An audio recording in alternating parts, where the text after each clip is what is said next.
اعوذ باللہ من الشیطان الرجیم، بسم اللہ الرحمن الرحیم وبہ نستعین وصلی اللہ علی سیدنا محمد واہل بیتہ الطیبین الطاہرین، اللہم صلی علی محمد وآل محمد وعجل فرجہم۔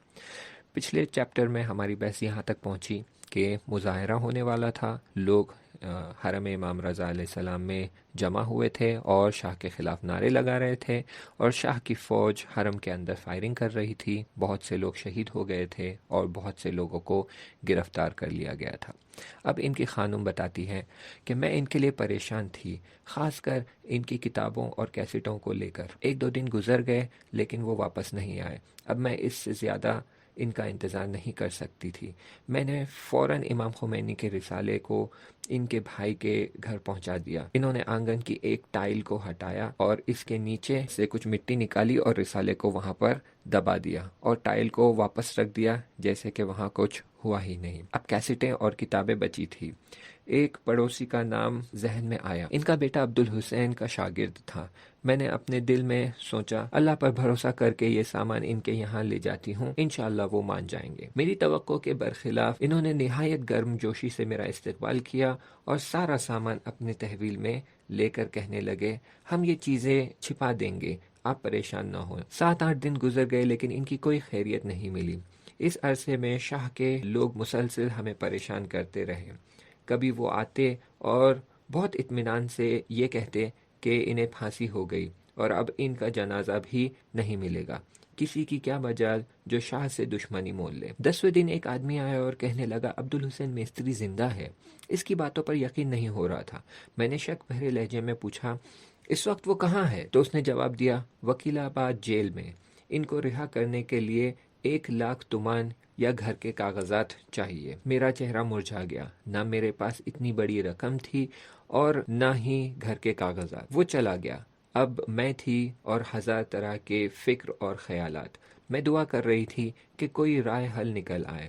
میری سمجھ میں نہیں آ رہا تھا کہ میں کس کے پاس جاؤں جو یہ رقم یا گھر کے کاغذات دے سکے۔ اگر کوئی اس کام کے لیے راضی بھی ہو جاتا تو ضمانت کے لیے پولیس چوکی تک ہرگز نہ جاتا۔ ہو سکتا ہے کوئی چال ہو یا پھر میں بس اسی سوچ میں تھی کہ ایک دن دروازے کی گھنٹی بجی۔ میں سر پر چادر ڈال کر دروازے پر گئی۔ کوئی انجان آدمی تھا۔ مجھے دیکھتے ہی گھبراہٹ میں اس نے سلام کیا۔ میں نے سلام کا جواب دیا۔ اس نے کہا میں غیاثی ہوں، عبدالحسین مستری ہمارے گھر پر کام کر رہے تھے۔ میں نے اطمینان کی سانس لی۔ انہوں نے بات کو آگے بڑھائی اور کہا عبدالحسین صاحب پچھلے کئی دنوں سے کام پر نہیں آئے۔ انہوں نے بات کو آگے بڑھائی اور کہا عبدالحسین صاحب پچھلے کئی دنوں سے کام پر نہیں آ رہے ہیں۔ میرا دل بیٹھ گیا۔ غم اور پریشانی کی وجہ سے میں رونے ہی والی تھی۔ میں نے ٹوٹے پھوٹے الفاظوں میں پورا واقعہ ان سے بیان کیا۔ انہوں نے کہا پریشانی کی کوئی بات نہیں ہے، میرے گھر کے کاغذ موجود ہے، آج ہی میں جاتا ہوں اور انشاءاللہ انہیں قید سے رہا کرا کر لاتا ہوں۔ وہ خدا حافظ کر کے چلے گئے۔ خوشی سے میں پھولی نہیں سما رہی تھی۔ میں یہی دعا کر رہی تھی کہ جتنی جلدی ہو سکے وہ صحیح و سلامت گھر لوٹ آئے۔ دوپہر کے قریب گلی سے شور و غل کی آواز سنائی دی۔ میں اپنی چھوٹی بیٹی کو گود میں لے کر جلدی سے گلی میں آئی۔ ہمارے پڑوس کے دکاندار مٹھائی کا ڈبہ ہاتھ میں لیے سب کو مٹھائی بانٹ رہے تھے۔ میں آگے بڑھی تو مجموعے میں عبدالحسین پر نظر پڑی۔ میں حیرت زدہ ہو گئی۔ کیا یہ وہی کچھ دنوں پہلے والے عبدالحسین تھے؟ پہلے سے کافی کمزور نظر آ رہے تھے۔ ان کا چہرہ مرجھایا ہوا تھا۔ شہید عبدالحسین برونسی کا منہ لگتا تھا کچھ چھوٹا ہو گیا ہے۔ لوگ صلوات پر صلوات پڑھ رہے تھے اور خوشی کا اظہار کر رہے تھے، لیکن وہ بہت اداس تھے اور کچھ بول نہیں رہے تھے۔ مجموعے سے ہوتے ہوتے وہ سیدھے گھر میں داخل ہوئے۔ میں بھی ان کے پیچھے پیچھے گھر میں آئی۔ انہوں نے کہا دروازہ بند کر دو۔ میں نے دروازہ بند کر دیا اور ان کے سامنے آ کر کھڑی ہو گئی۔ لگتا تھا ان کی عمر میں کئی سال کا اضافہ ہو گیا ہے۔ انہوں نے کچھ کہنے کے لیے منہ کھولا تو میں نے دیکھا کہ ان کے دانت غائب ہیں۔ عبدالحسین نے کہا کیا ہوا؟ لگتا ہے کہ تم بہت خوش ہو کہ مٹھائی تقسیم کی گئی ہے۔ تو میں نے جواب دیا میں نے مٹھائی نہیں لی، کاش میں شہید ہو گیا ہوتا۔ انہوں نے آہ بھرتے ہوئے کہا۔ یہ کہہ کر وہ کمرے میں چلے گئے۔ کچھ رشتہ دار بھی آئے ہوئے تھے لیکن انہوں نے سب سے صرف سلام علیک کیا اور پھر نہانے چلے گئے۔ اس دن رات تک میں نے لاکھ پوچھا کہ آپ پر کیا مصیبت پڑی ہے، لیکن انہوں نے کچھ نہیں بتایا۔ آہستہ آہستہ ان کی طبیعت ٹھیک ہو گئی۔ رات کو پھر ان کے ساتھی آ گئے اور پردے کے پیچھے بیٹھ کر وہ باتیں کرنے لگے۔ پھر انہوں نے اپنی داستان بیان کی کہ ان کے ساتھ جیل میں کیا ہوا۔ میرے ہاتھ پیر بندھے ہوئے تھے۔ ایک پولیس انسپکٹر نے ریوالور کی نالی میری گردن پر رکھ دی اور ایک سپاہی تماچے مارتے ہوئے مجھ سے پوچھنے لگا، بتاؤ تمہارے ساتھی کہاں ہے؟ میرے ساتھ کوئی نہیں تھا، میں نے کہا۔ پھر اس نے دوسرے سپاہی کی طرف رخ کر کے کہا، دیکھو اتنی مار کھانے کے بعد بھی اس پر کوئی اثر نہیں ہوا، اور وہ لگاتار مجھے گالیاں دے رہے تھے۔ پھر عاجز آ کر اس نے مجھے گھوسے سے مارنا شروع کیا۔ وہ اس حساب سے مار رہا تھا کہ میرے دانت ٹوٹ جائیں۔ عبدالحسین ہنستے ہوئے ساواک کی صفاکی بیان کر رہے تھے اور میں آہستہ آہستہ رو رہی تھی۔ ان کے زیادہ تر دانت ٹوٹ چکے تھے۔ اس کے علاوہ بھی انہیں طرح طرح کی اذیتیں دی گئی تھی، لیکن ان کا حوصلہ اور بڑھتا گیا تھا اور پہلے سے زیادہ مضبوط ارادے کے ساتھ وہ اپنی جنگ کو جاری رکھنا چاہتے تھے۔ اس روز پھر مظاہرہ ہوا تھا۔ لوگوں نے شاہ کے فوجیوں کا خوب ڈٹ کر مقابلہ کیا۔ عبدالحسین بھی مظاہرے میں شریک تھے۔ دوپہر ہو گئی لیکن وہ گھر نہیں آئے۔ پھر رات ہو گئی لیکن ان کا کہیں پتہ نہیں تھا۔ اب میں پہلے کی طرح پریشان نہیں ہوتی تھی اور ان کا جیل جانا بھی میرے لیے ایک معمولی بات ہو گئی تھی۔ رات کو ان کے ساتھی میرے گھر آئے۔ اب مجھے اطمینان ہو گیا کہ وہ پھر گرفتار کر لیے گئے ہیں۔ ان کے ایک ساتھی نے پوچھا، گھر میں سیمنٹ ہے؟ میں نے سر ہلاتے ہوئے کہا ہاں، اور سیمنٹ کی جگہ انہیں دکھا دی۔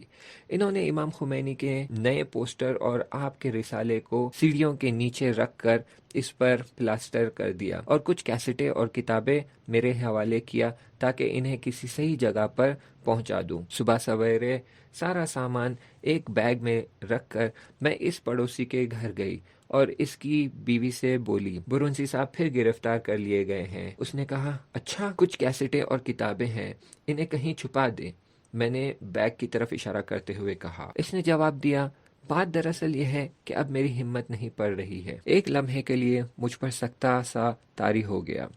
پھر اس نے فیصلہ کن انداز میں کہا، میرے شوہر گھر پر نہیں ہیں اور مجھے اس بات کی اجازت نہیں ہے۔ میں فوراً گھر واپس آئی۔ میں پریشان تھی کہ ان سب کا کیا کروں۔ آخر کار میں نے اپنے آپ سے کہا، اللہ پر بھروسہ کر کے انہیں یہیں چھپا دیتی ہوں۔ عبدالحسین کو تو شہادت کا بڑا شوق ہے، اگر یہ چیزیں پولیس نے برآمد کر لیا تو ان کا یہ شوق پورا ہو جائے گا۔ گھر میں کچھ قالینیں تھی، بعض کیسٹوں کو ان میں چھپا دیا، بعض اہم کیسٹوں کو تکیے کے اندر روئیوں کے بیچ میں ڈال دیا، کتابوں کو تہہ خانے میں پتیلی کے اندر رکھ دیا۔ اب میں ساواک کا انتظار کر رہی تھی۔ ایک دن میں کمرے میں بیٹھی ہوئی تھی، حسن، مہدی، حسین اور چھوٹی بیٹی سب میرے پاس ہی تھے۔ اچانک وہ لوگ دیواروں پر سے گھر میں کود گئے۔ میرا بڑا بیٹا حسن اس زمانے میں 7 یا 8 سال سے زیادہ نہیں تھا۔ یہ منظر دیکھ کر اس کی زبان میں لکنت پیدا ہو گئی۔ 2-3 سپاہی جوتوں سمیت کمرے میں گھس آئے۔ میں اپنی جگہ سے تھوڑی سی ہلی تو ایک سپاہی نے اپنی بندوق میری طرف نشانہ لگاتے ہوئے چلایا، خبردار اپنی جگہ سے ہلنا مت، جہاں ہو وہیں بیٹھی رہو۔ پھر وہ گھر کی تلاشی لینے لگے۔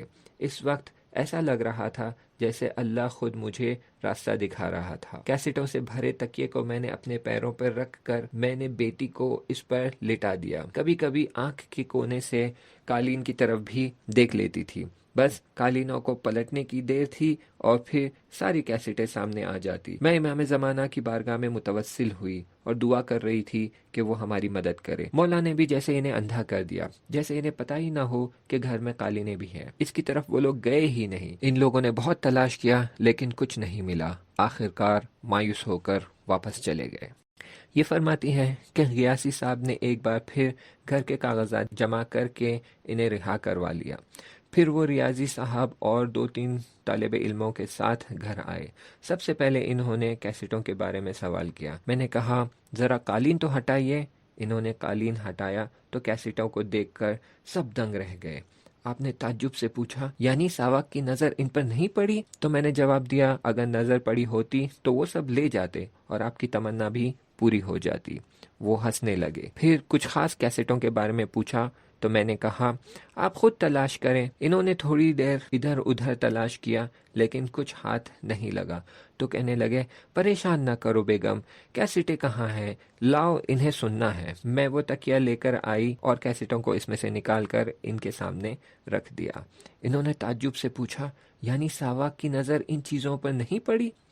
اس سے زیادہ اہم چیزیں تو تہخانے میں ہے، میں نے کہا۔ انہوں نے مجھے کتابوں کو پتیلی سے نکالتے ہوئے دیکھا تو تعجب کرنے لگے۔ عبدالحسین کے رہا ہونے کے کچھ دنوں بعد امام خمینی پیرس سے تہران تشریف لائے اور بہمن ماہ کی 22 تاریخ کو، جو کہ 11 فروری 1979 ہے، اس دن کو انقلاب کامیاب ہو گیا۔ اس زمانے میں وہ غیاثی صاحب کے ساتھ ان کے گھر کے کاغذات لینے گئے۔ یہ کاغذات تہران روانہ کر دیے گئے تھے، لہٰذا وہ بھی تہران گئے اور کاغذات لے کر آئے۔ اس کے ساتھ کچھ اور کاغذات بھی تھے۔ انہوں نے ہنستے ہوئے ان کاغذات کو میرے حوالے کر دیا۔ میں نے پوچھا یہ کیا ہے؟ میری پھانسی کا حکم نامہ ہے، انہوں نے ہنستے ہوئے کہا۔ تعجب سے میری آنکھیں کھلی کی کھلی رہ گئی۔ دراصل بات یہ تھی کہ جب ان کی فائل تہران بھیجی گئی تو جرم سنگین ہونے کی بنا پر انہیں پھانسی کی سزا سنائی گئی۔ میں نے اس حکم نامے کو دیکھ کر اللہ کا شکر ادا کیا کہ امام خمینی پیرس سے آ گئے اور انقلاب کامیاب ہو گیا، وگرنہ چند دنوں بعد عبدالحسین کو پھانسی پر لٹکا دیا جاتا۔ انشاءاللہ آگے کا مطلب اگلے چیپٹر میں بیان کریں گے۔ تب تک کے لیے التماس دعا، خدا حافظ۔